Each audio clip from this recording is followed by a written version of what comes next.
Hello friends, स्वागत है हमारे यूट्यूब चैनल पे। आज इस वीडियो में युक्ति पब्लिकेशन का सामान्य ज्ञान सार संग्रह देखने वाले हैं। वन लाइनर फॉर्म में 25,000 प्लस क्वेश्चन रहने वाला है। सबसे पहले आप लोग टॉपिक देख लीजिए, कौन कौन सा टॉपिक रहने वाला है। भारत का इतिहास, भारत का भूगोल, विश्व का भूगोल, भारतीय राज्य व्यवस्था एवं संविधान, इसके साथ साथ अर्थव्यवस्था, सामान्य विज्ञान, पुरस्कार एवं सम्मान, अंतर्राष्ट्रीय संगठन। तो चलिए इसे स्टार्ट करते हैं। बिल्कुल फास्ट तरीके से इसे हम लोग रिवीजन करेंगे। भारत का इतिहास, सिंधु या हड़प्पा सभ्यता। हड़प्पा सभ्यता का सर्वाधिक मान्यता प्राप्त काल है। हड़प्पा सभ्यता का सर्वाधिक मान्यता प्राप्त काल 2500 ईसा पूर्व से 1750 ईसा पूर्व। सिंधु घाटी की सभ्यता में घोड़ों के अवशेष कहाँ मिले हैं? तो सुरकोटदा से। सिंधु घाटी स्थल कालीबंगन किस प्रदेश में है? तो घग्गर नदी, राजस्थान। किस पदार्थ का उपयोग हड़प्पा काल की मुद्राओं के निर्माण में मुख्य रूप से किया गया था? मुद्राओं के निर्माण में सेलखड़ी का उपयोग। बिल्कुल फास्ट तरीके से चलेंगे, आप लोग का रिवीजन हो जाएगा। हड़प्पा सभ्यता किस युग की थी? तो हो जाएगा कांस्य युग। सिंधु घाटी सभ्यता के लोगों का मुख्य व्यवसाय क्या था? व्यापार। हड़प्पा सभ्यता के निवासी थे, हड़प्पा सभ्यता निवासी थे शहरी थे, वही वैदिक सभ्यता ग्रामीण थी। सिंधु सभ्यता के घर किससे बनाए जाते थे? तो ईंट से बनाए जाते हैं। हड़प्पा वासी किस वस्तु के उत्पादन में सर्वप्रथम थे? हड़प्पा वासी किस वस्तु के उत्पादन में सर्वप्रथम थे? कपास। हड़प्पा सभ्यता का सर्वप्रथम खोजकर्ता कौन था? तो 1921 ईस्वी में दयाराम साहनी। सिंधु सभ्यता का पतन नगर कौन सा था? तो पतन नगर लोथल था। पैमानों की खोज ने यह सिद्ध कर दिया कि सिंधु घाटी के लोग माप और तौल से परिचित थे। यह खोज कहाँ पर हुई थी? माप और तौल की जो खोज हुई थी यह लोथल में। मोहनजोदड़ो को किस एक अन्य नाम से भी जाना जाता है? तो मोहनजोदड़ो को मृतकों का टीला। हड़प्पा सभ्यता का प्रचलित नाम क्या है? यह हो जाएगा सिंधु घाटी की सभ्यता। सर्वाधिक जो नगर स्थित थी सिंधु नदी के किनारे अवस्थित थी, जिस कारण से इसे सिंधु घाटी की सभ्यता भी नाम दे दिया गया। कपास का उत्पादन सर्वप्रथम सिंधु क्षेत्र में हुआ, जिसे ग्रीक या यूनान के लोगों ने किस नाम से पुकारा? तो सिंडन के नाम से। सिंधु घाटी सभ्यता जानी जाती है अपने नगर नियोजन के लिए। भारत में खोजा गया सबसे पहला पुराना शहर कौन सा था? तो हो जाएगा हड़प्पा। सबसे पहला खोजा गया शहर कौन सा था? तो हड़प्पा। इस कारण से हड़प्पा सभ्यता भी नाम दे दिया गया। भारत में चांदी की उपलब्धता के प्राचीनतम साक्ष्य मिलते हैं, जो मिलते हैं हड़प्पा संस्कृति में। हड़प्पा में एक उन्नत जल प्रबंधन प्रणाली का पता चलता है। उन्नत जल प्रबंधन प्रणाली धौलावीरा में। नेक्स्ट है, हड़प्पा सभ्यता की खोज किस वर्ष हुई थी? 1921 ईस्वी में दयाराम साहनी के द्वारा। हड़प्पा के मिट्टी के बर्तनों पर सामान्यतः किस रंग का उपयोग हुआ था? तो सामान्यतः लाल रंग का। सिंधु घाटी सभ्यता की विकसित अवस्था में किस स्थल से घरों में कुओं के अवशेष मिले हैं? घरों में कुओं का अवशेष मोहनजोदड़ो से प्राप्त हुए हैं। सिंधु घाटी सभ्यता को खोज निकालने में जिन दो भारतीयों का नाम जुड़ा है वह है दयाराम साहनी और राखालदास बनर्जी। राखालदास बनर्जी ने 1922 ईस्वी में मोहनजोदड़ो की खोज की थी और कहाँ है? तो सिंधु नदी के किनारे लरकाना जिला पाकिस्तान में।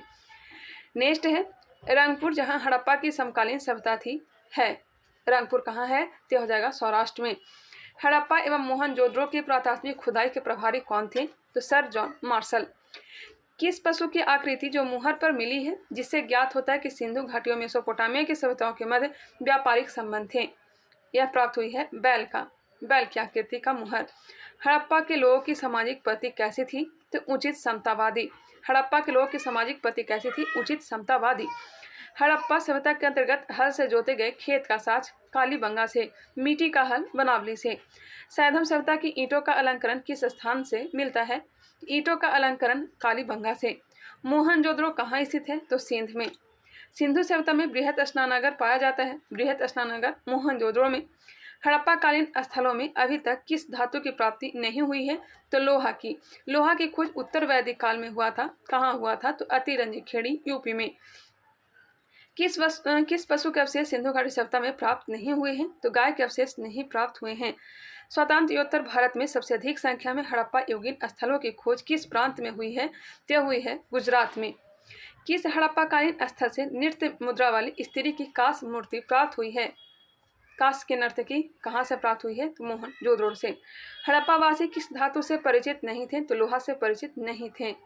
किस हड़प्पाकालीन स्थल से जुगल सावधान का साक्ष्य मिला है? तो लोथल से जुगल सावधान का साक्ष्य मिला है।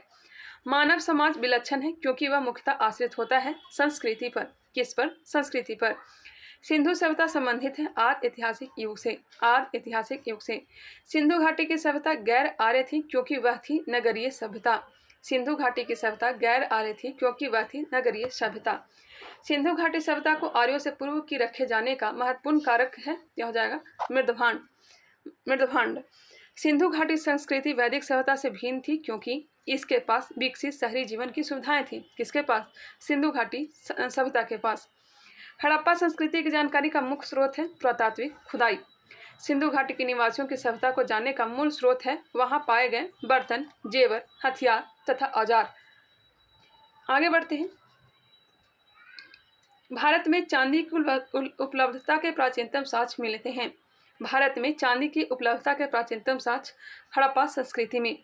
हड़प्पा में मिट्टी के बर्तनों पर समानता किस रंग का उपयोग हुआ था? यह लाल रंग का। मूर्ति पूजा का आरंभ कब से माना जाता है? पूर्व आर्य से। मूर्ति पूजा का आरंभ कब से माना जाता है? तो पूर्व आर्य से, अर्थात सिंधु घाटी सभ्यता से। विशाल स्नानागार किस पुरातत्व स्थल से पाया गया था? विशाल स्नानागार मोहनजोदड़ो। हड़प्पा सभ्यता स्थल लोथल स्थित है, तो गुजरात में है, भोगवा नदी के किनारे। धौलावीरा किस राज्य में स्थित है? तो हो जाएगा गुजरात में। कौन सा हड़प्पी नगर 3 भागों में विभक्त था? तो हो जाएगा धौलावीरा, और यहीं से स्टेडियम का साक्ष्य भी प्राप्त हुआ है। अब हम लोग चल रहे हैं वैदिक सभ्यता की ओर। पूर्व वैदिक या ऋग वैदिक संस्कृति का काल किसे माना जाता है? तो 1500 ईसा पूर्व से 1000 ईसा पूर्व। उत्तर वैदिक संस्कृति का काल किसे माना जाता है? तो 1000 ईसा पूर्व से 600 ईसा पूर्व। आर्य शब्द का शाब्दिक अर्थ है श्रेष्ठ या कुलीन। किस फसल का ज्ञान वैदिक काल के लोगों को नहीं था? तो तंबाकू का ज्ञान नहीं था। तंबाकू जो लाया भारत में पुर्तगाली लाए हैं। उत्तर वैदिक काल के वेद विरोधी और ब्राह्मण विरोधी धार्मिक अध्यापकों को किस नाम से जाना जाता था? उत्तर वैदिक काल के वेद विरोधी और ब्राह्मण विरोधी धार्मिक अध्यापकों को किस नाम से जाना जाता था? तो श्रमण के नाम से। वैदिक गणित का महत्वपूर्ण अंग है शुल्ब सूत्र। वैदिक गणित का महत्वपूर्ण अंग है शुल्ब सूत्र। किस वेद में प्राचीन वैदिक युग की संस्कृति के बारे में सूचना दी गई है? तो ऋग वेद में। वेदों की संख्या कितनी है? तो 4 है। भारत के राजची में प्रयुक्त होने वाले शब्द सत्यमेव जयते किस उपनिषद से लिया गया है? तो लिया गया है मुंडको उपनिषद से। ओम का उच्चारण कहाँ मिला है? तो हो जाएगा कठोर उपनिषद में। कठोर उपनिषद में। यम और नचिकेता का वर्णन भी कठोर उपनिषद में मिलता है। आगे बढ़ते हैं। ऋग वैदिक आर्यों का मुख्य व्यवसाय क्या था? तो हो जाएगा पशुपालन। भारतीय संगीत का आदि ग्रंथ कहा जाता है? तो सामवेद को। भारतीय संगीत का आदि ग्रंथ सामवेद को। प्रमुख दर्शन और उनके प्रवर्तक दिए गए हैं, इसे भी देख लेते हैं। शाख दर्शन कपिल मुनि।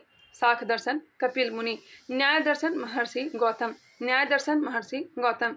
चवार्क दर्शन चावार्क। योग दर्शन पतंजलि। पूर्व मीमांसा जैमिनी। उत्तर मीमांसा बादरायण। वैशेषिक दर्शन कनाद। एक बार फिर से सुनिएगा। शाख दर्शन कपिल, न्याय दर्शन गौतम, चवार्क दर्शन चावार्क, योग दर्शन पतंजलि, पूर्व मीमांसा जैमिनी, उत्तर मीमांसा बादरायण और वैशेषिक दर्शन कनाद। क्लियर। अब आगे है प्रथम विधि निर्माता कौन है? प्रथम विधि निर्माता तो हो जाएगा मनु। कौन है? मनु है। कृष्ण भक्ति का प्रथम और प्रधान ग्रंथ है, तो यह हो जाएगा श्रीमद् भागवत गीता। कृष्ण भक्ति का प्रथम और प्रधान ग्रंथ श्रीमद् भागवत गीता। ऋग्वेद में संपत्ति का प्रमुख रूप क्या है? तो यह है गोधन। ऋग्वेद में संपत्ति का प्रमुख रूप गोधन है। ऋग्वेद के किस मंडल में क्षुद्र का उल्लेख पहली बार मिलता है? क्षुद्र का उल्लेख पहली बार 10वें मंडल में। वेदों की ऋचाओं को पढ़ने वाले ऋषि को क्या कहते हैं? होत्री। ऋग्वेद का संबंध किससे है? तो ईश्वर महिमा से है। ईश्वर महिमा से है। ऋग्वेद में कुल मंडल की संख्या कितनी है? तो 10 है। ऋग्वेद में कुल सूक्तियां हैं 1028। ऋग्वेद में ऋचाएं की संख्या 10,580 है। ऋग्वेद में इंद्र के लिए ऋचाएं हैं 250। ऋग्वेद में अग्नि के लिए ऋचाएं हैं 200। सर्वाधिक 250 जो है यह इंद्र का है। सबसे पुराना वेद ऋग्वेद है। सबसे पुराना वेद ऋग्वेद। यहाँ पे दिया गया है। वेदों की संख्या 4 है। ऋग्वेद, सामवेद, यजुर्वेद और अथर्ववेद। जैसे सबसे प्राचीन वेद ऋग्वेद है। त्रय नाम है 3 वेदों का। त्रय में यजुर्वेद, सामवेद और ऋग्वेद शामिल है, जबकि ऋग्वेद, यजुर्वेद और सामवेद अथर्ववेद शामिल नहीं है। किस वैदिक ग्रंथ में वर्ण शब्द का सर्वप्रथम नामोल्लेख मिलता है? यह मिलता है ऋग्वेद में। भारत का सबसे प्राचीन धर्म ग्रंथ कौन सा था? यह हो जाएगा वेद। भारत का सबसे प्राचीन धर्म ग्रंथ कौन सा है? तो वेद है। अथर्व का अर्थ क्या होता है? तो पवित्र जादू। अथर्व का अर्थ पवित्र जादू होता है। पूर्व मीमांसा दर्शन के प्रतिपादक जैमिनी। सबसे प्राचीन पुराण मत्स्य पुराण। ब्राह्मण ग्रंथों में सबसे प्राचीन ग्रंथ कौन सा है? तो यह हो जाएगा शतपथ ब्राह्मण। ब्राह्मण ग्रंथों में सबसे प्राचीन ग्रंथ किसका है? कौन सा है? तो यह हो जाएगा शतपथ ब्राह्मण। किसका है? तो यह हो जाएगा यजुर्वेद का ब्राह्मण ग्रंथ। वर्ण व्यवस्था से संबंधित पुरुष सूक्त मूलतः पाया जाता है, यहाँ पाया जाता है ऋग्वेद में। गोपथ ब्राह्मण संबंधित है अथर्ववेद से। उपनिषदों का मुख्य विषय है दर्शन। नचिकेता आख्यान का उल्लेख मिलता है तो कठोपनिषद में। आगे ही हमने बताया यम और नचिकेता कठोपनिषद। पुराणों की संख्या कितनी है? तो हो जाएगा 18। वैदिक धर्म का मुख्य लक्षण किसकी उपासना से था? तो हो जाएगा प्रकृति। किस देवता के लिए ऋग्वेद में पुरंदर शब्द का प्रयोग हुआ है? तो इंद्र के लिए पुरंदर शब्द। शुल्ब सूत्र किस विषय से संबंधित पुस्तक है? तो ज्यामिति से। शुल्ब सूत्र ज्यामिति से। अस्तोमा सदगमय कहाँ से लिया गया है? तो ऋग्वेद से। आर्य भारत में बाहर से आए और सर्वप्रथम बसे थे? तो सर्वप्रथम पंजाब में। ऋग्वेद का कौन सा मंडल पूर्णतः सोम को समर्पित है? तो यह 9वां मंडल। प्रसिद्ध 10 राजाओं का युद्ध दशराज युद्ध किस नदी के तट पर लड़ा गया था? तो यह परोशनी नदी, रावी नदी के तट पर। धर्मशास्त्रों में भू राजस्व की दर क्या है? धर्मशास्त्रों में भू राजस्व की दर 1/6।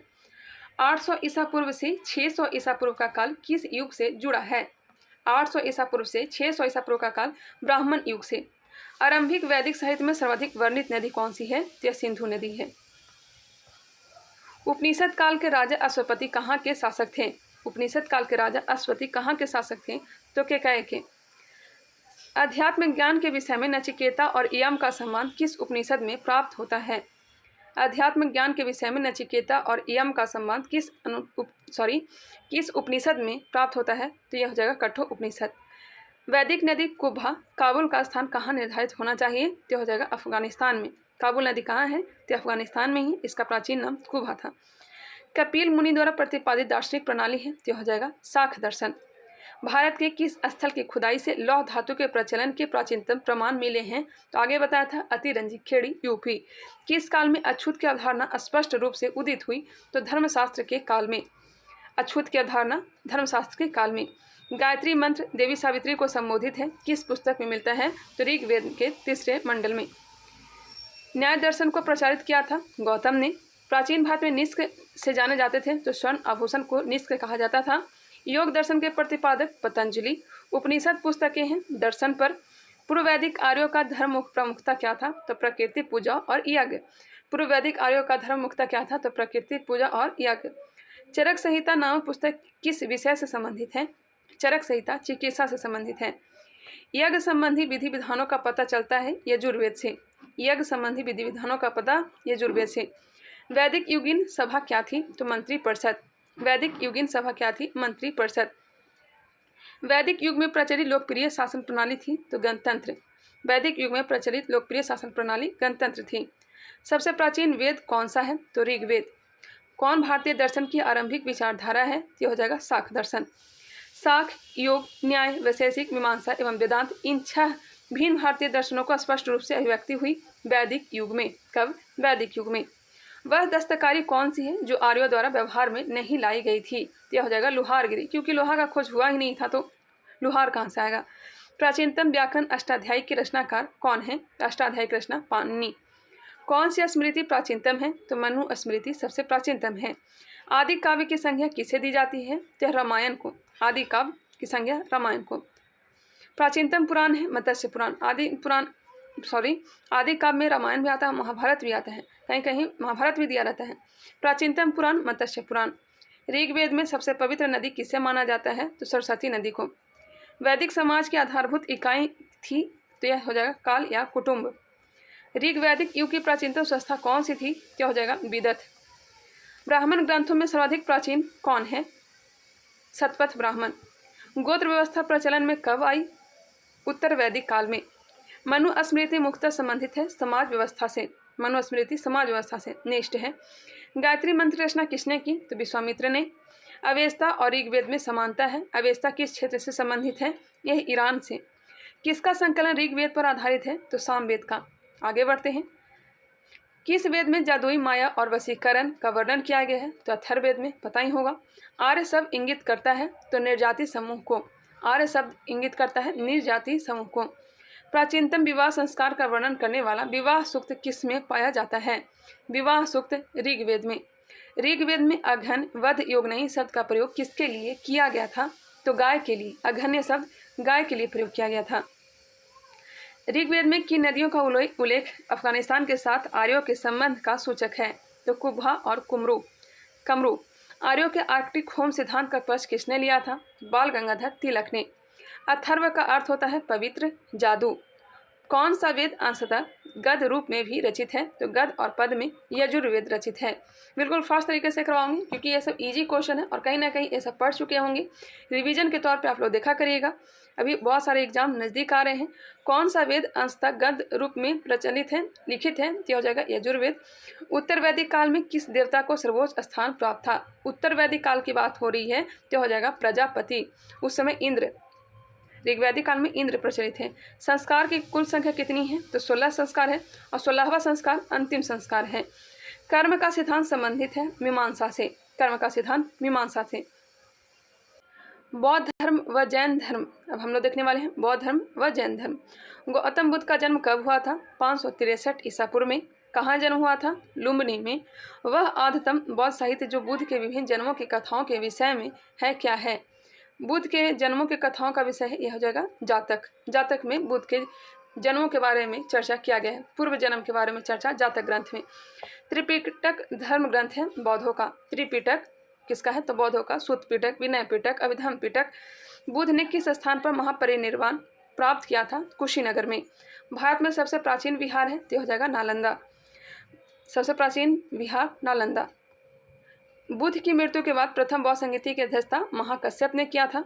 नागार्जुन कौन थे? तो बौद्ध दार्शनिक थे। किस नगर में बौद्ध संगीति सभा आयोजित की गई थी? तो राजगीर में। देखिए यहाँ पे मैं क्लियर कर देती हूँ, प्रथम बौद्ध संगीति जो हुई थी यह पाटलिपुत्र में हुई थी, पहली बौद्ध संगीति जो हुई थी यह राजगीर में हुई थी, राजगीर में। दूसरा जो हुआ था यह हुआ था वैशाली में। तीसरा हुआ था पाटलिपुत्र में, और चौथा कहाँ हुआ था? कुंडलवन कश्मीर में। पहला हुआ था किसके समय? अजात शत्रु के समय, हर्यक वंश का शासक अजात शत्रु के समय हुआ था। दूसरा हुआ था किसके समय बताइएगा? यह हुआ था कालाशोक के समय, कालाशोक, और शिशुनाग वंश का शासक था। तीसरा हुआ था अशोक के समय और चौथा हुआ था कनिष्क के समय। पहला कब हुआ था बताइएगा? पहला हुआ था 483 ईसा पूर्व, दूसरा हुआ था 383 ईसा पूर्व, दूसरा 383, और तीसरा बौद्ध संगीति 255 ईसा पूर्व, और चौथा बौद्ध संगीति पहली सदी में हुआ था। ध्यान रखिएगा इतनी बातें। चलिए आगे बढ़ते हैं। पहली बौद्ध संगीति की अध्यक्षता महाकश्यप ने किया था, दूसरा का सावक मीर ने, तीसरा मोगली पुत्तिस ने, और चौथा वसुमित्र ने, और उपाध्यक्ष अश्वघोष था। नेक्स्ट है अष्टांगिक मार्ग की संकल्पना अंग है तो धर्मचक्र प्रवर्तन सूत्र के विषय वस्तु का। सूत्र पिटक रचना किसने किया है? तो आनंद ने। सोने में क्या आता है? आनंद आता है। सोने में क्या आता है? आनंद आता है। तो सूत्र पिटक आनंद। मिलिंद पन्ह राजा मिलिंद और किस बौद्ध भिक्षु के मत संवाद के रूप में है? तो नागसेन। महायान बौद्ध धर्म में बोधिसत्व अवलोकेश्वर को और किस अन्य नाम से जानते हैं? पद्म पानी के नाम से। बौद्ध धर्म तथा जैन धर्म दोनों ही विश्वास करते हैं कि कर्म तथा पुनर्जन्म का सिद्धांत सही है। कर्म तथा पुनर्जन्म के सिद्धांत सही है। कनिष्क के शासनकाल में चतुर्थ बौद्ध संगीति सभा किस नगर में आयोजित हुई थी? तो अभी हमने बताया कुंडलवन कश्मीर। तृतीय बौद्ध संगीति पाटलिपुत्र। आगे है, यहाँ पे दिया गया है बुद्ध के जीवन से जुड़े प्रतीक। हाथी। बुद्ध के गर्भ में आने का जो प्रतीक है यह है हाथी। बुद्ध के गर्भ में आने का प्रतीक हाथी है, और इनका जन्म का प्रतीक कमल है। यौवन का जो प्रतीक है जवानी का यह साण है, और गृह त्याग का जो प्रतीक है यह हो जाएगा घोड़ा। गृह त्याग का प्रतीक घोड़ा। घर को कैसे त्यागेंगे? तो घोड़ा पे ही बैठ के।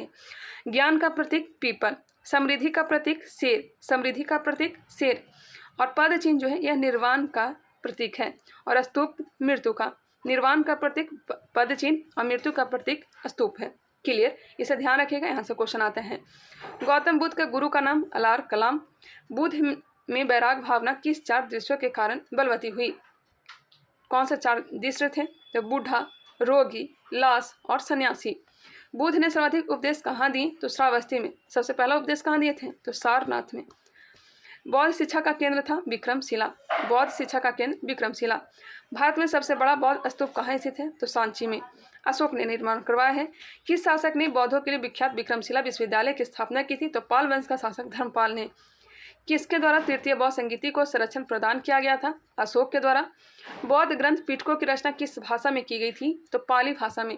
पाली भाषा में की गई थी। कश्मीर में कनिष्क के शासनकाल में जो बौद्ध संगीति आयोजित हुई थी उसकी अध्यक्षता किसने की थी? तो वसुमित्र ने। उपाध्यक्ष अश्वघोष था। उपाध्यक्ष कौन था? तो अश्वघोष। मठ, मंदिर और स्तूप किस धर्म से संबंधित है? तो मठ, मंदिर और स्तूप बौद्ध धर्म से। बौद्ध धर्म एवं जैन धर्म दोनों के उपदेश किसके शासनकाल में दिए गए थे? तो बिंबिसार के समय। हर्यक वंश का संस्थापक गौतम बुद्ध ने अपना प्रथम उपदेश कहाँ दिया था? तो सारनाथ में। बौद्ध धर्म ग्रहण करने वाली पहली महिला कौन थी? तो महाप्रजापति गौतमी, जो कि बुद्ध भगवान की कौन थी? तो मौसी थी। बोध गया कहाँ स्थित है? तो बिहार के गया में स्थित है। जातक किसका ग्रंथ है? तो बौद्धों का है। सिद्धार्थ को ज्ञान प्राप्ति कहाँ हुई थी? बोध गया में। सारनाथ में बुद्ध का प्रथम प्रवचन कहलाता है धर्म चक्र प्रवर्तन। बौद्ध धर्म ने समाज के किन वर्गों पर महत्वपूर्ण प्रभाव डाला? तो महिला और क्षुद्रों पर। बुद्ध के गृह त्याग का प्रतीक क्या है? तो घोड़ा है। गौतम बुद्ध द्वारा भिक्षुणी संघ की स्थापना कहाँ की गई? भिक्षुणी संघ की स्थापना कपिल वस्तु में। सर्वप्रथम शून्यता का सिद्धांत का प्रतिपादन करने वाला बौद्ध दार्शनिक कौन था? तो नागार्जुन। किस शासक के शासनकाल में नेपाल में बौद्ध धर्म का गमन हुआ था? किस शासक के शासनकाल में नेपाल में बौद्ध धर्म का गमन हुआ था, फैलाया गया था? अशोक के समय। सांची क्यों विख्यात है? सबसे बड़ा स्तूप के कारण, सबसे बड़ा बौद्ध स्तूप के कारण। किस भाषा का ज़्यादा प्रयोग बौद्धवाद के प्रचार के लिए किया गया है? तो हो जाएगा पाली भाषा। पाली भाषा बौद्धों की थी और प्राकृत जैन की थी। महावीर स्वामी का जन्म कहाँ हुआ था? अब यहाँ से जैन धर्म का आ गया है, 1 मिनट रुक जाइएगा। यहाँ पे जैन धर्म के बारे में अब स्टार्ट हो रहा है। महावीर स्वामी का जन्म कहाँ हुआ था? तो कुंडग्राम में। कुंडग्राम वैशाली में। किसे एशिया की रोशनी कहा जाता है? The light of Asia. Gautam Buddha को। बुद्ध के जीवन की किस घटना को महाविनिष्क्रमण के रूप में जाना जाता है?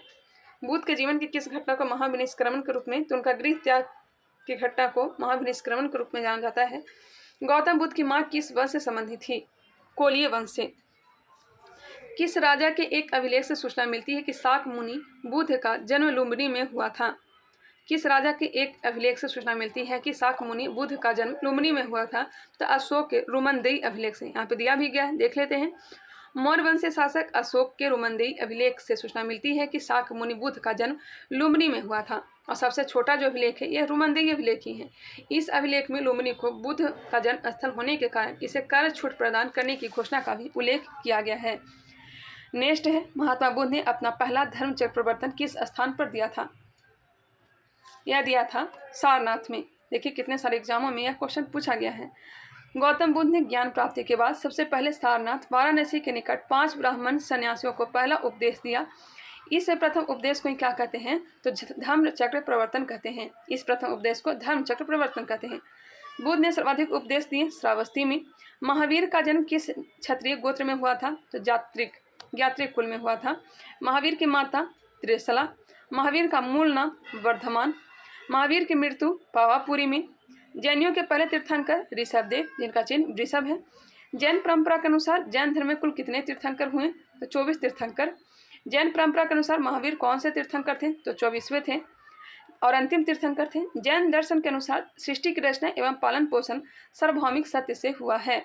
जैन दर्शन के अनुसार सृष्टि की रचना एवं पालन पोषण सार्वभौमिक सत्य से हुआ है। जैन समुदाय में प्रथम विभाजन के श्वेतांबर संप्रदाय के संस्थापक थे। श्वेतांबर यह हो जाएगा स्थूल भद्र, दिगंबर भद्रबाहु। जैन तीर्थंकर पार्श्वनाथ द्वारा प्रतिपादित 4 महाव्रतों में महावीर स्वामी ने 5वें महाव्रत के रूप में क्या जोड़ा? तो ब्रह्मचर्य आश्रम। ब्रह्मचर्य को जोड़ दिया कि शादी विवाह नहीं करना है। भगवान महावीर का प्रथम शिष्य कौन था? तो इनका दामाद जमाली था। त्रिरत्न सिद्धांत सम्यक धारणा, सम्यक चरित्र, सम्यक ज्ञान जिस धर्म की महिमा है वह है। त्रिपिटक बौद्ध धर्म, त्रिरत्न जैन धर्म। सम्यक धारणा, सम्यक चरित्र, सम्यक ज्ञान। दिलवाड़ा के जैन मंदिरों का निर्माण किसने करवाया था? तो चालुक्यों सोलंकियों ने। स्यादवाद सिद्धांत है जैन धर्म का। स्यादवाद जैन धर्म का। कौन सबसे पूर्वकालिक जैन ग्रंथ कहलाता है? तो 14 पूर्वा। जैन साहित्य को कहा जाता है? जैन साहित्य को आगम। जैन ग्रंथ कल्पसूत्र के रचयिता भद्रबाहु। कल्पसूत्र के रचयिता भद्रबाहु। अनेकांतवाद किसका क्रोध या केंद्रीय सिद्धांत एवं दर्शन है? तो जैन मत का। महान धार्मिक घटना महामस्तकाभिषेक किससे संबंधित है और किसके लिए की जाती है? महान धार्मिक घटना महामस्तकाभिषेक किससे संबंधित है और किसके लिए किया जाती है? या बाहुबली के लिए। प्रथम जैन महासभा का आयोजन कहाँ हुआ था? पाटलिपुत्र में हुआ था। द्वितीय जैन महासभा वल्लभी गुजरात में हुआ था। जैन साहित्य का संकलन किस भाषा व लिपि में है? तो प्राकृत व अर्धमागधी भाषा में है। गौतम बुद्ध के जीवन काल में ही संघ प्रमुख होना चाहता था। गौतम बुद्ध के जीवन काल में ही संघ का प्रमुख होना चाहता था देवदत्त। हेलियोडोरस का बेशनगर अभिलेख संदर्भित है तो केवल वासुदेव से। आजीवक संप्रदाय का संस्थापक कौन था तो मखली गोसाल। भागवत संप्रदाय के विकास में किसका योगदान अत्यधिक था। भागवत संप्रदाय के विकास में किसका योगदान अत्यधिक था हिंद यूनानी। वासुदेव कृष्ण की पूजा सर्वप्रथम किसने प्रारंभ की तो सातवंतों ने। वासुदेव कृष्ण की पूजा सर्वप्रथम किसने प्रारंभ की तो सातवंतों ने। प्राचीनतम विश्वविद्यालय कौन सा था तो नालंदा विश्वविद्यालय। किसने निर्माण करवाया है बताइएगा कुमार गुप्त प्रथम ने। अब हम लोग देखने वाले हैं टॉपिक नंबर 4 महाजनपद काल। इसे भी हम लोग कंप्लीट करते हैं। पाली ग्रंथों में गांव के मुखिया को क्या कहा गया है तो भोजक या फिर ग्राम भोजक। पाली ग्रंथों में गांव के मुखिया को भोजक या ग्राम भोजक कहा गया है। उज्जैन का प्राचीन नाम अवंतिका। नंद वंश का संस्थापक महापद्मानंद। प्राचीन भारत में पहला विदेशी आक्रमण किनके द्वारा किया गया था ईरानियों के द्वारा।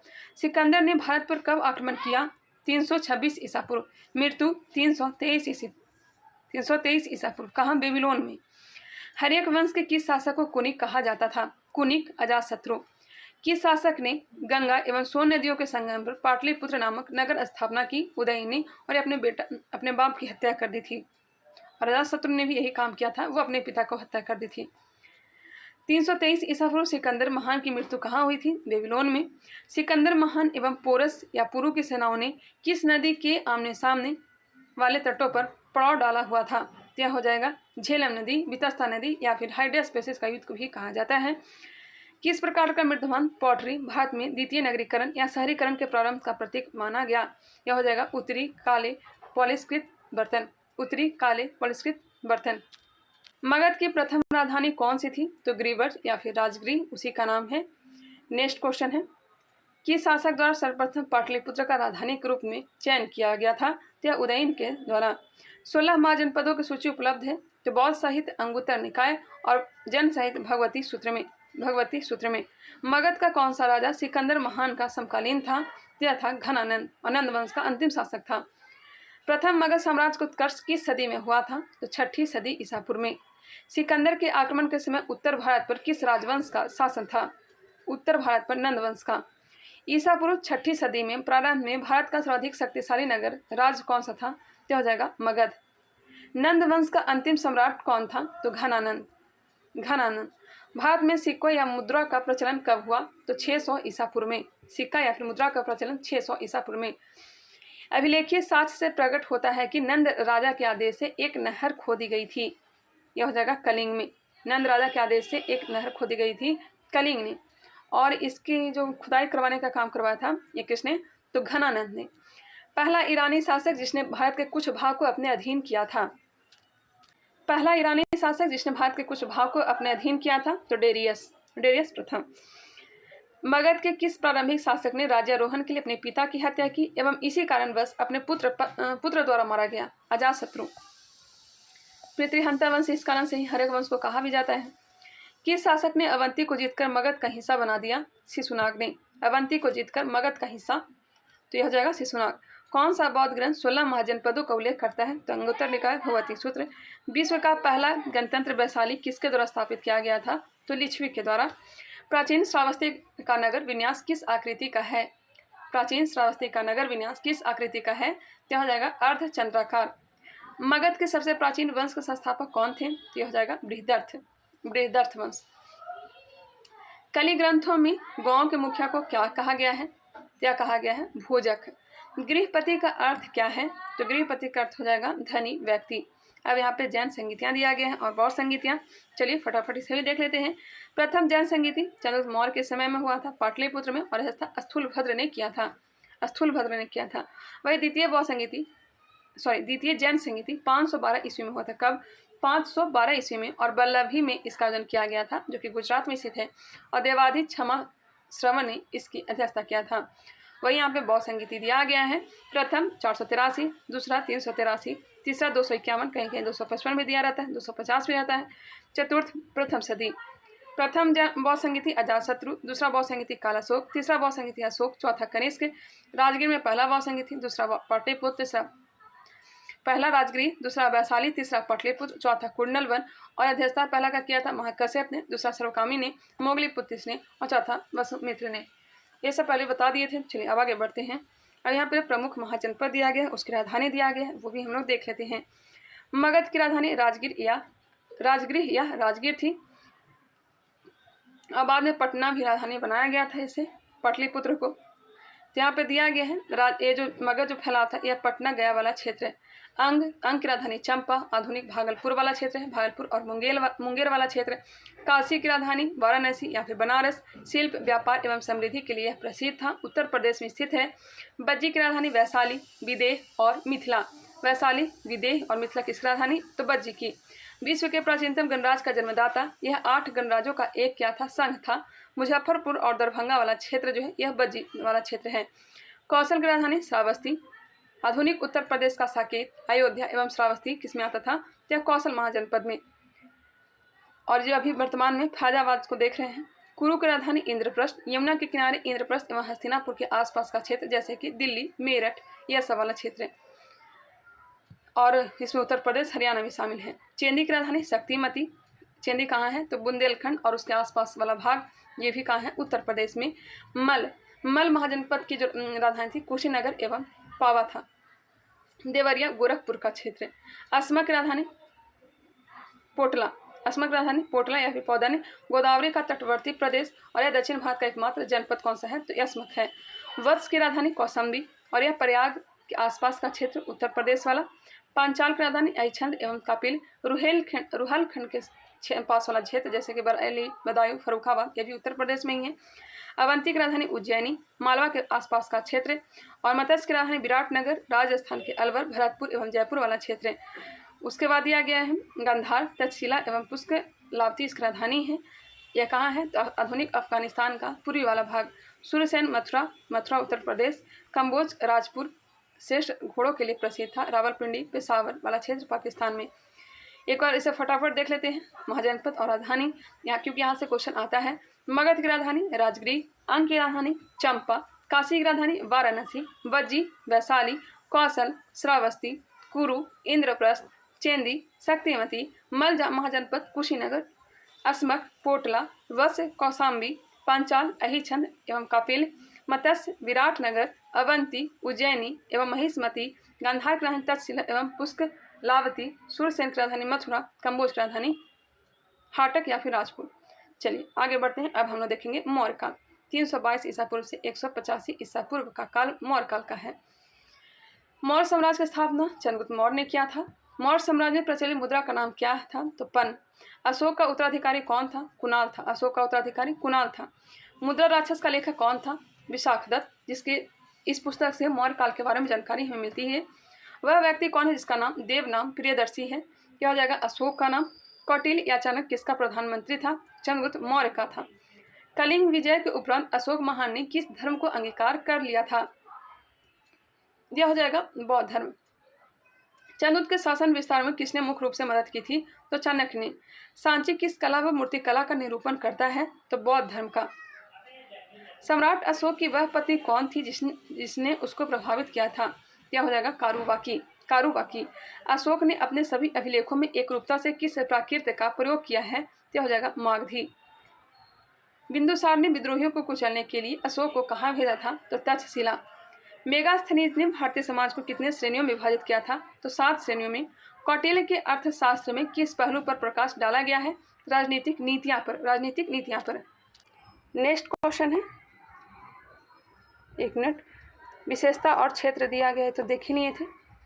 सांची का स्तूप किसने बनवाया था? वही क्वेश्चन है, सांची का स्तूप किसने बनवाया था? तो अशोक ने। सांची का स्तूप का निर्माण अशोक ने कराया था। स्थापत्य कला के दृष्टिकोण से सांची के स्तूप को सर्वश्रेष्ठ माना गया है। सांची मध्य प्रदेश के रायसेन जिले में स्थित है। कौन से जिले में? रायसेन जिले में। पाटलिपुत्र को किस शासक ने सर्वप्रथम अपनी राजधानी बनाया? तो चंद्रगुप्त मौर्य ने। पाटलिपुत्र में स्थित चंद्रगुप्त का महल मुख्यतः बना था तो लकड़ी का बना था। बराबर, जो कि गया जिले की गुफाओं का उपयोग किसने आश्रय गृह के रूप में किया था? तो आजीविकों ने। किस अभिलेख से यह साबित होता है कि चंद्रगुप्त का प्रभाव पश्चिम भारत तक फैला हुआ था? तो रुद्रदामन का जूनागढ़ अभिलेख से। केवल वह स्तंभ जिसमें अशोक ने स्वयं को मगध का सम्राट बताया है, क्या बताया है? भाबरू स्तंभ में। अर्थशास्त्र का लेख समकालीन था चंद्रगुप्त का। अर्थशास्त्र का लेख समकालीन किसके समय? चंद्रगुप्त मौर्य का। नंद वंश के पश्चात मगध पर किस राजवंश ने शासन किया? तो मौर्य वंश ने। मौर्य काल में शिक्षा का सर्वाधिक प्राचीन केंद्र सर्वाधिक प्रसिद्ध केंद्र माफ करिएगा मौर्य काल में शिक्षा का सर्वाधिक प्रसिद्ध केंद्र तक्षशिला। मेगास्थनीज के पुस्तक का नाम इंडिका। जिसके ग्रंथ में चंद्रगुप्त मौर्य का विशिष्ट रूप से वर्णन हुआ है वह है विशाख दत्त की पुस्तक मुद्रा राक्षस में। वह स्रोत जिसमें पाटलिपुत्र के प्रशासन का वर्णन उपलब्ध है वह है इंडिका, जिसकी रचना किसने किया? तो मेगास्थनीज। सेल्यूकस निकेटर का यह राजदूत था। अशोक के शिलालेखों में प्रयुक्त भाषा है प्राकृत। भाषा प्राकृत है। प्रथम भारतीय साम्राज्य किसके द्वारा स्थापित किया गया? प्रथम भारतीय साम्राज्य चंद्रगुप्त मौर्य के द्वारा। चाणक्य अपने बचपन में किस नाम से जाना जाता था? विष्णुगुप्त के नाम से। राज के सप्तांग सिद्धांत के अनुसार राज का 7वां अंग कौन सा था? तो हो जाएगा मित्र। 7वां अंग मित्र। किसके शासनकाल में डिमेकस भारत आया था? डिमेकस भारत आया था बिंदुसार के समय में। किस प्राचीन नगर के अवशेष कुम्हार स्थल से प्राप्त हुए हैं? तो पाटलिपुत्र के। कुलंदी बाग प्राचीन स्थान था पाटलिपुत्र का। कुलंदी बाग प्राचीन स्थान था पाटलिपुत्र का। किसने सहिष्णुता, उदारता और करुणा के त्रिविध आधार पर राजधर्म की स्थापना की? किसने सहिष्णुता, उदारता और करुणा के त्रिविध आधार पर राजधर्म की स्थापना की? अशोक ने। अशोक ने बौद्ध होते हुए भी हिंदू धर्म में आस्था नहीं छोड़ी। इसका प्रमाण है देवनाम प्रियदर्शी की उपाधि होना। अशोक के शिलालेखों को पढ़ने वाला प्रथम अंग्रेज कौन था? अशोक के शिलालेख को पढ़ने वाला प्रथम अंग्रेज जेम्स प्रिंसेप। सर्वप्रथम अशोक के शिलालेख को पढ़ने का श्रेय अंग्रेज विद्वान जेम्स प्रिंसेप को है। उन्होंने 1837 ईस्वी में अशोक के लेखों ब्राह्मी लिपि का उद्घाटन किया था। नेक्स्ट है मौर्य काल में शिक्षा का सर्वाधिक प्रसिद्ध केंद्र कौन सा था? तो यह हो जाएगा तक्षशिला। तक्षशिला। अंतिम मौर्य सम्राट बृहदर्थ था। उत्तराखंड में अशोक का एक शिलालेख स्थित है। यह कौन सा अभिलेख है? तो यह है कालसी अभिलेख। सांची का स्तूप किससे बनवाया? सांची का स्तूप किसने बनवाया? अशोक ने। प्राचीन भारत का वह प्रसिद्ध शासक जिसने अपने जीवन के अंतिम दिनों में जैन धर्म को अपनाया था? क्या हो जाएगा? चंद्रगुप्त मौर्य। कलिंग युद्ध की विजय तथा क्षत्रियों का वर्णन अशोक के किस शिलालेख में है? कलिंग युद्ध की विजय तथा क्षत्रियों का वर्णन शिलालेख 13 में है। प्रसिद्ध यूनानी राजदूत मेगास्थनीज भारत में किसके दरबार में आए थे? तो चंद्रगुप्त मौर्य के दरबार में। चंद्रगुप्त मौर्य ने सेल्यूकस को कब पराजित किया? 305 ईसा पूर्व में। भारतीय लिखने की कला नहीं जानते यह किसकी उक्ति है? तो मेगास्थनीज की। भारतीय लिखने की कला नहीं जानते यह उक्ति किसकी है? मेगास्थनीज की। मौर्य काल में गुप्तचरों को क्या कहा जाता था? तो गूढ़ पुरुष कहा जाता था। गूढ़ पुरुष। अशोक का समकालीन तुर्मय कहाँ का राजा था? तुर्मय मिस्र का। किस ग्रंथ में क्षुद्रों के लिए आर्य शब्द का प्रयोग हुआ है? किस ग्रंथ में क्षुद्रों के लिए आर्य शब्द? तो अर्थशास्त्र में। कौटिल्य द्वारा रचित अर्थशास्त्र कितने अधिकरणों में विभाजित है? तो 15 अधिकरण में विभाजित है। अशोक ने 261 ईसा पूर्व में कलिंग को जीतने के बाद क्या किया? भारी रक्तचाप देकर युद्ध की नीति को सदा के लिए त्याग दिया। 261 पूर्व अपने राज्याभिषेक के 8वें वर्ष। अशोक के जो शिलालेख संगम राज के बारे में हमें बताते हैं उनमें शामिल है दूसरा एवं 13वां माफ करिएगा 2 एवं 13वां में अशोक ने श्रीलंका में बौद्ध धर्म का प्रचार हेतु किसे भेजा? तो महेंद्र और संघमित्रा को। अशोक के मनसेहरा एवं शाहबाजगढ़ी से प्राप्त बृहद शिलालेखों में किस भाषा का प्रयोग किया गया है? खरोष्ठी भाषा। श्रीनगर की स्थापना किस मौर्य शासक ने की? अशोक ने। किस अभिलेख में चंद्रगुप्त मौर्य और अशोक दोनों का उल्लेख किया गया है? तो माँ छत्रप रुद्रदामन का जूनागढ़ अभिलेख। अब यहाँ से मौर्योत्तर काल है। अंतिम मौर्य सम्राट बृहदत्त की हत्या कर किसने शुंग वंश की स्थापना की? पुष्यमित्र शुंग ने। कण्व या फिर कान्व वंश का संस्थापक वसुदेव। सातवाहन या फिर आल सातवाहन वंश का संस्थापक सिमुख। प्राचीन भारत का महान व्याकरण पतंजलि किसका समकालीन था? तो पतंजलि जो थे यह पुष्यमित्र शुंग के दरबार में रहते थे। सर्वप्रथम भारत में विशुद्ध संस्कृत भाषा में लंबा अभिलेख किस राजा द्वारा जारी किया गया? विशुद्ध संस्कृत भाषा में लंबा अभिलेख शक राजा रुद्रदामन के द्वारा। सातवाहनों ने आरंभिक दिनों में अपना शासन कहाँ से शुरू किया? तो महाराष्ट्र से। किस कुषाण शासक ने सर्वप्रथम स्वर्ण मुद्राएं जारी की? तो कुडुलकटफिसस ने। ऑप्शन नंबर माफ करिएगा कुडुलकटफिसस नहीं होगा, कुडुलकटफिसस द्वितीय। किस वंश के शासकों ने छत्र प्रणाली का प्रयोग किया? शकों ने। छत्र प्रणाली शकों ने।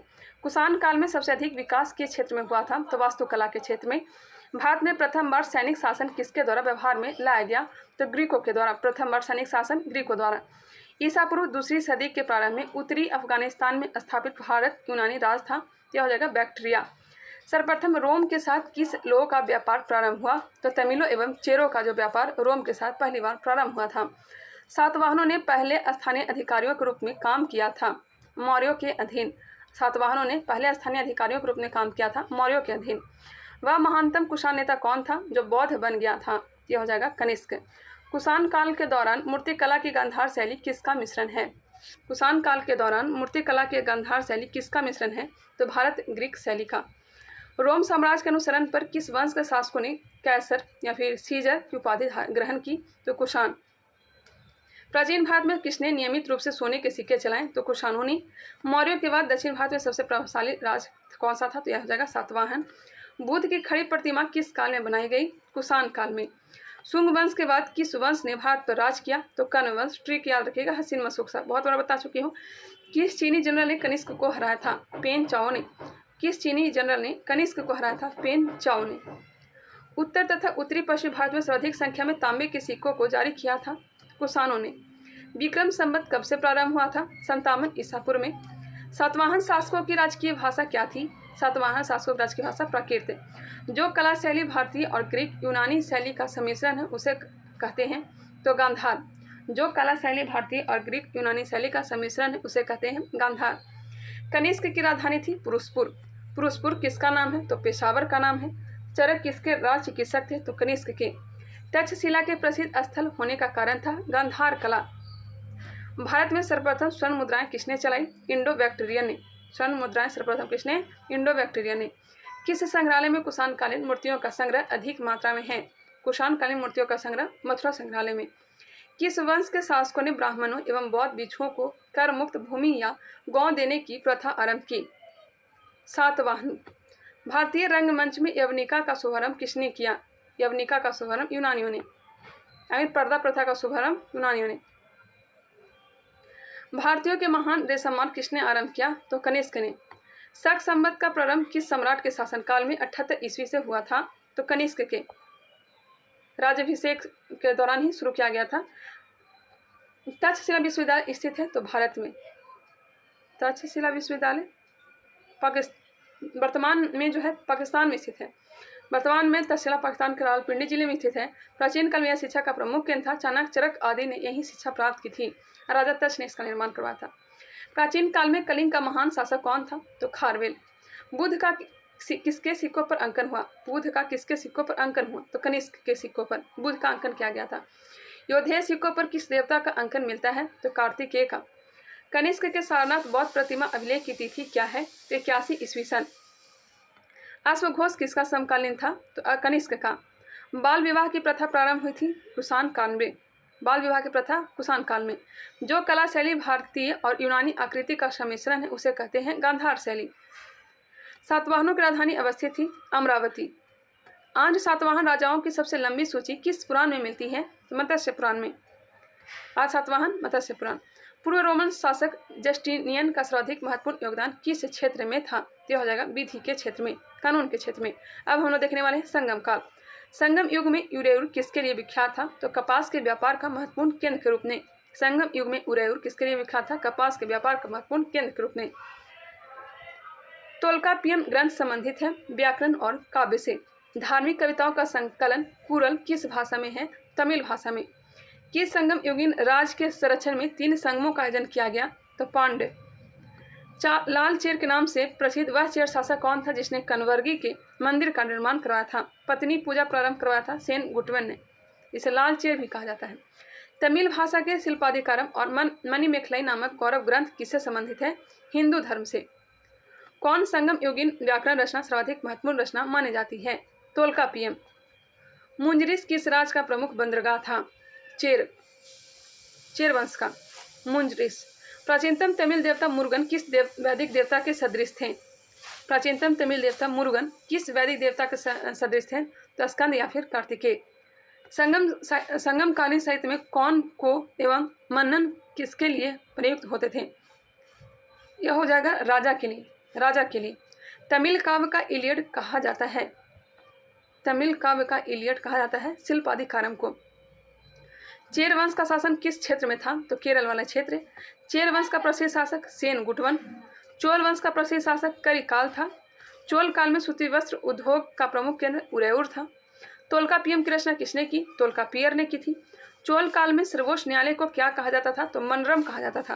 फास्ट तरीके से चलेंगे। पांड्यों की राजधानी क्या थी? तो मदुरै थी। पांड्यों की राजधानी मदुरै थी। तमिल का गौरव ग्रंथ जीवक चिंतामणि किससे संबंधित है? तमिल का गौरव ग्रंथ चिंतामणि जैन धर्म से। संगम किससे संबंधित है? विद्वानों से। स्ट्रैबो के अनुसार संगम युग के किस वंश के शासकों ने रोमन सम्राट अगस्टस के दरबार में 20 ईसा पूर्व के लगभग अपना एक दूत भेजा था? तो पांड्य नरेश ने। तमिल काव्य का ओडिसी किसे कहा जाता है? तमिल काव्य का ओडिसी मणि मेखलाई को।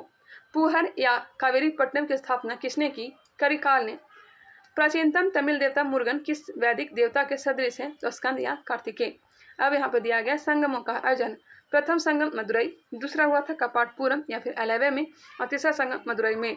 प्रथम संगम के अध्यक्षता अगस्त्य ने किया था, अगस्त ऋषि ने किया था। द्वितीय संगम अख्तियार अगस्त ऋषि, और तृतीय संगम का जो अध्यक्षता किया था नकियर ने। नेक्स्ट है गुप्त काल। गुप्त वंश का संस्थापक श्रीगुप्त, 319 ईसा पूर्व से लेकर के 540 ईसा पूर्व,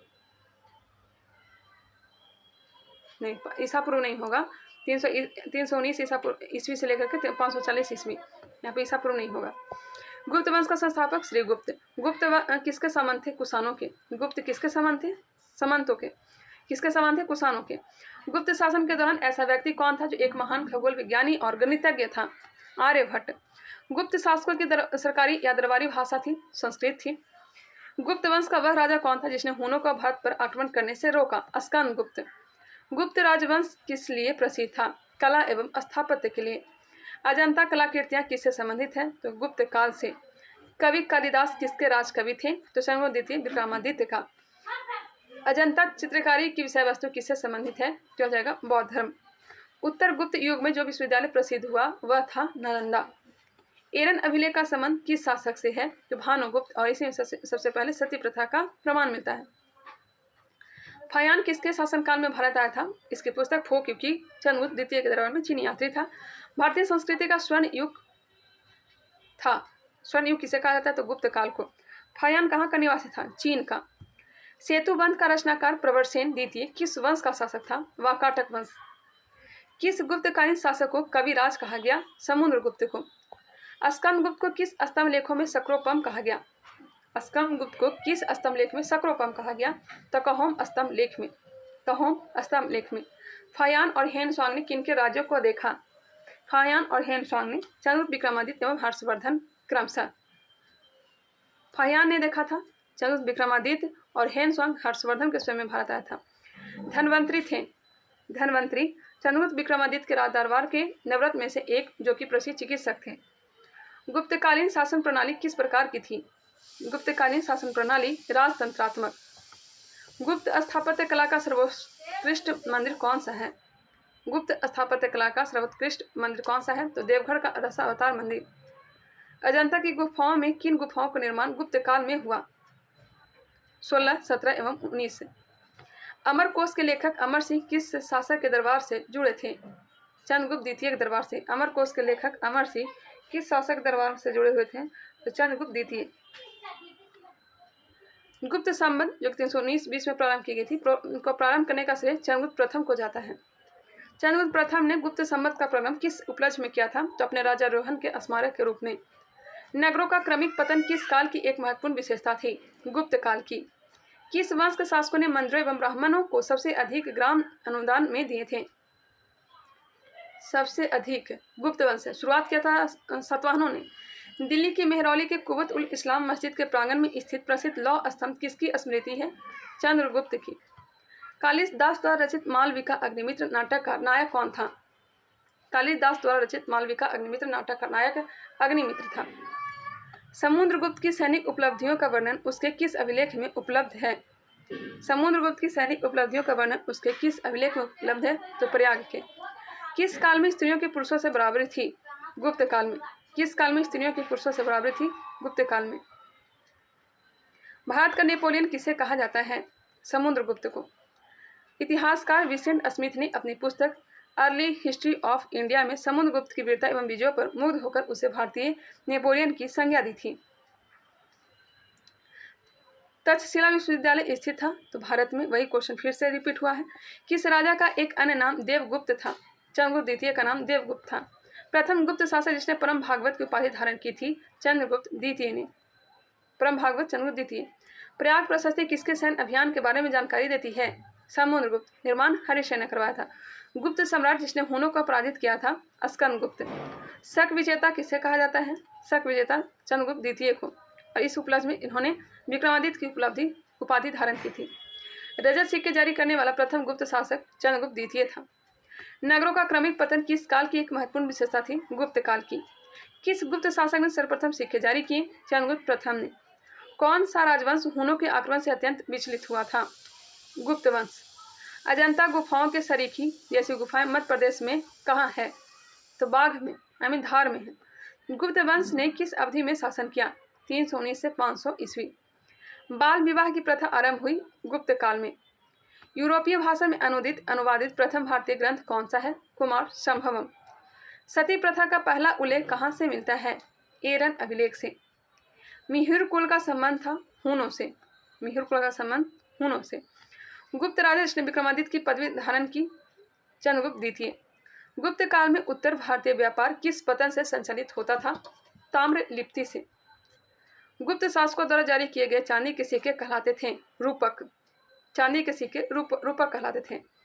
किस गुप्त शासक को नालंदा विश्वविद्यालय का संस्थापक माना जाता है? कुमार गुप्त प्रथम को। पुंडवर्धन भुक्ति अवस्थित थी। एक मिनट। पुंडवर्धन भुक्ति अवस्थित थी। पुंडवर्धन प्रांत जो है उत्तर बंगाल में। वह प्रथम भारतीय विद्वान कौन था जिसने गणित को एक पृथक विषय के रूप में स्थापित किया? आर्यभट्ट। तांबा का सिक्का जारी करने वाला पहला गुप्त शासक रामगुप्त। तांबा का सिक्का जारी करने वाला पहला शासक कौन था? दिया जाएगा रामगुप्त। गुप्त शासक का प्रथम शासक था जिन्होंने तांबा का सिक्का जारी किया था। कालिदास की किस कृति की गिनती विश्व की 100 प्रसिद्ध साहित्यिक कृतियों में होती है? यह होती है अभिज्ञान शाकुंतलम।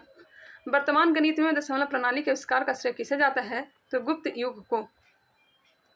गुप्त काल के सर्वाधिक लोकप्रिय देवता कौन थे? विष्णु।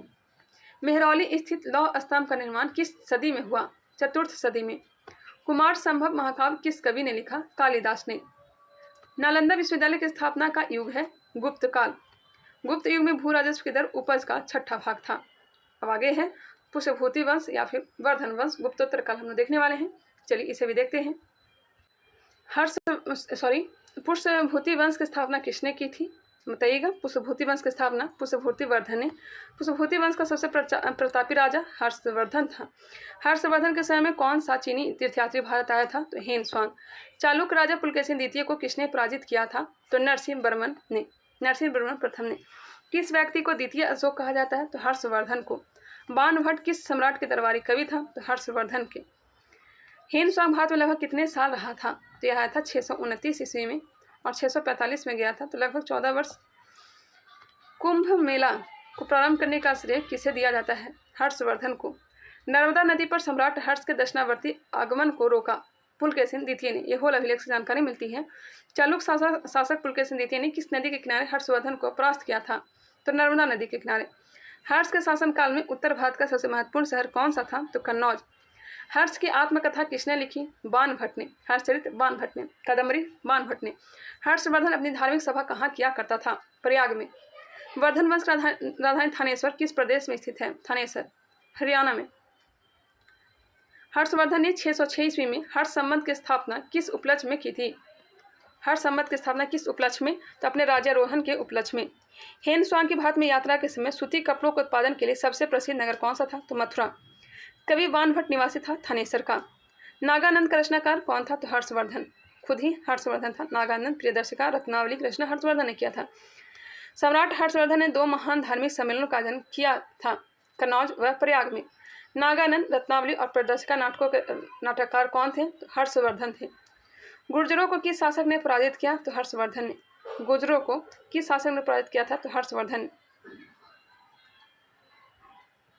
आज भी भारत में हेन स्वांग को याद करने का मुख्य कारण है सी यू की रचना। हेन स्वांग को किसे शिलादित्य कहा? हर्षवर्धन को। हेन स्वांग ने किसे शिलादित्य कहा? हर्षवर्धन को कहा था। गुप्त वंश के ह्रास के पश्चात उत्तर भारत में बड़े भाग का पुनर्गठन किसने किया? तो हर्षवर्धन ने। बंगाल का कौन सा शासक हर्ष का समकालीन था? तो शशांक। शशांक की हत्या हर्षवर्धन ने ही की थी। वह अंतिम बौद्ध राजा कौन था जो संस्कृत का महान विद्वान और लेखक था? हर्षवर्धन। हर्षचरित किसके द्वारा लिखी गई? बाण भट्ट के द्वारा। एक चालुक अभिलेख की तिथि अंकन में शक संवत का वर्ष 556 दिया गया हुआ है, उसका तुल्य वर्ष है 634 हो जाएगा। 78 जोड़ देंगे। हर्ष के समय की सूचनाएं किसकी पुस्तक में निहित है? कल्हण की। सम्राट हर्ष ने अपनी राजधानी थनेसर से कहाँ स्थापित की थी? कन्नौज। उत्तर प्रदेश में स्थित वह स्थान जहाँ हर्षवर्धन ने बौद्ध महासम्मेलन का आयोजन किया था? प्रयाग में। नर्मदा नदी पर सम्राट हर्ष के दक्षिणावर्ती आगमन को रोका पुलकेशिन द्वितीय ने। कौशेय शब्द का प्रयोग किया गया है तो रेशम के लिए। कौशेय शब्द का प्रयोग रेशम के लिए। चीनी लेखक भारत का उल्लेख किस नाम से करते हैं? चीनी लेखक भारत का उल्लेख किस नाम से? इनतु के नाम से। नालंदा विश्वविद्यालय के विनाश का कारण था? मुसलमान। बख्तियार खिलजी ने ही आक्रमण किया था। गुप्तोत्तर युग में प्रमुख व्यापारिक केंद्र कौन था? कन्नौज था। आदि शंकर जो बाद में शंकराचार्य बने, उनका जन्म हुआ था केरल में। आदि शंकराचार्य द्वारा स्थापित 4 मठ है: जोशीमठ, द्वारका, पुरी तथा सिंगेरी। सिंगेरी दक्षिण में है, पुरी पूर्व में स्थित है, द्वारका पश्चिम में स्थित है और जोशीमठ उत्तर में। अब है प्राचीन भारत और विविध। चलिए इसे भी देखते हैं। किस विदेशी यात्री ने भारत का दौरा सबसे पहले किया था? तो मेगास्थनीज। शून्य की खोज किसने की? आर्यभट्ट ने। महापाषाण संस्कृति 1500 ईसा पूर्व से 1000 ईसा पूर्व हमें दक्षिण भारत के उस ऐतिहासिक युग से परिचित कराती है जहां महापाषाण काल में उपयोग लाए जाते थे। क्या लाए जाते थे? बड़े पत्थरों से घेरी गई समाधियां, कब्र। किस पुस्तक का 15 भारतीय और 40 विदेशी भारतीयों में अनुवाद किया जा चुका है? 15 भारतीय 40 विदेशी भाषाओं में। तो पंचतंत्र रचना विष्णु शर्मा। न्यूमिस्मेटिक्स क्या है? तो सिक्कों व धातुओं का अध्ययन है। हितोपदेश के लेखक नारायण पंडित। नाट्यशास्त्र रचना भरत मुनि। इतिहास के पिता हेरोडोटस। प्राचीन नगर तक्षशिला किसके बीच स्थित है? तो सिंधु व झेलम नदी के बीच। आई होप यह क्लियर हो गया होगा। आगे दिया गया है, वह अंग्रेज कौन था जिसने सर्वप्रथम भगवत गीता को अंग्रेजी में अनुवाद किया था? चार्ल्स विल्किंस ने। पुरापाषाण काल में आदि मानव के मनोरंजन के साधन थे शिकार। किसको चाल्कोलिथिक एज कहा जाता है? तो ताम्रपाषाण युग को। स्वप्नवास दत्ता के लेखक कौन है? तो यह भाष्य। नालंदा विश्वविद्यालय किस लिए विश्व प्रसिद्ध था? तो तर्कशास्त्र के लिए। उस स्रोत का नाम बताए जो प्राचीन भारत के व्यापारिक मार्गों पर मौन है? तो यह मिलित पन्हो। आधुनिक मानव के हाल का पूर्वज है? तो क्रो मैग्नन मनुष्य। आधुनिक मानव के हाल का पूर्वज क्रो मैग्नन मनुष्य है। ईसा की प्रारंभिक सदियों में भारत तथा रोम के बीच घनिष्ठ व्यापारिक संबंधों की सूचना किस प्रस्थल की खुदाई से प्राप्त होती है? अरिकमेडु से। आधुनिक देवनागरी लिपि का प्राचीनतम रूप है? आधुनिक देवनागरी लिपि का प्राचीनतम रूप ब्राह्मी। मानव द्वारा सर्वप्रथम प्रयुक्त अनाज कौन सा था? तो चावल। काव्य शैली का प्राचीनतम नमूना किसके अभिलेख में मिलता है? काव्य शैली का प्राचीनतम नमूना रुद्रदामन के। कौन सा बंदरगाह पोडू के नाम से दी पेरिपल्स ऑफ द इरिथियन सी के अज्ञात नामालेख को ज्ञात था? क्या हो जाएगा? अरिकामेडु। अरिकामेडु। आगे बढ़ते हैं। तमाश्रम या फिर ताम्रपाषाण काल में महाराष्ट्र के लोग मृतकों के घर के फर्श के नीचे किस तरह रखकर दफनाते थे? उत्तर से दक्षिण की ओर। भीमबेटका किस लिए प्रसिद्ध है? तो गुफाओं के शैल चित्र। प्राचीन भारत में कौन सी लिपि दाईं ओर से बाईं ओर लिखी जाती थी? खरोष्ठी लिपि। दाईं ओर से बाईं ओर खरोष्ठी लिपि अधिकतर जो मिली है अभिलेख ये पाकिस्तान में। मालती माधव के लेखक कौन थे? तो भवभूति। मुद्रा राक्षस नामक लेखक विशाख दत्त। किस वंश के राजाओं ने खजुराहो स्थित मंदिरों का निर्माण करवाया था? खजुराहो मंदिर चंदेल वंशों ने। आम्बू का जैन मंदिर किससे बना है? संगमरमर से। एलिफेंटा की गुफाएं मुक्ता किस धर्म के मतावलंबियों के उपयोग के लिए काटकर बनाई गई थी? एलिफेंटा की गुफाएं शैव धर्म के लिए। एलिफेंटा के प्रसिद्ध शैल को काटकर बनाए गए मंदिरों का श्रेय दिया जाता है राष्ट्रकूटों को। अजंता और एलोरा की गुफाएं किस नगर में स्थित है? तो औरंगाबाद महाराष्ट्र में। नाम चेंज कर दिया गया है। कोणार्क का सूर्य मंदिर किसने बनवाया था? नरसिंह वर्मन ने। किस मंदिर को काला पैगोडा के नाम से जाना जाता है? तो कोणार्क का सूर्य मंदिर जो कि उड़ीसा में स्थित है। हमने प्राचीन काल को कंप्लीट कर लिया। आगे हम लोग मध्यकालीन भारत, उसके बाद हम लोग आधुनिक भारत को भी देखेंगे। आई होप यह क्लास आप लोगों को पसंद आया होगा। बिल्कुल फास्ट तरीके से मैं करवाई इस कारण से ही कि एक वीडियो में ही कंप्लीट हो जाए और आप लोग को फास्ट तरीके से रिवीजन हो जाए, ज़्यादा टाइम आप लोग को मैं ना लूँ। चलिए मिलते हैं नेक्स्ट वीडियो में, तब तक के लिए धन्यवाद।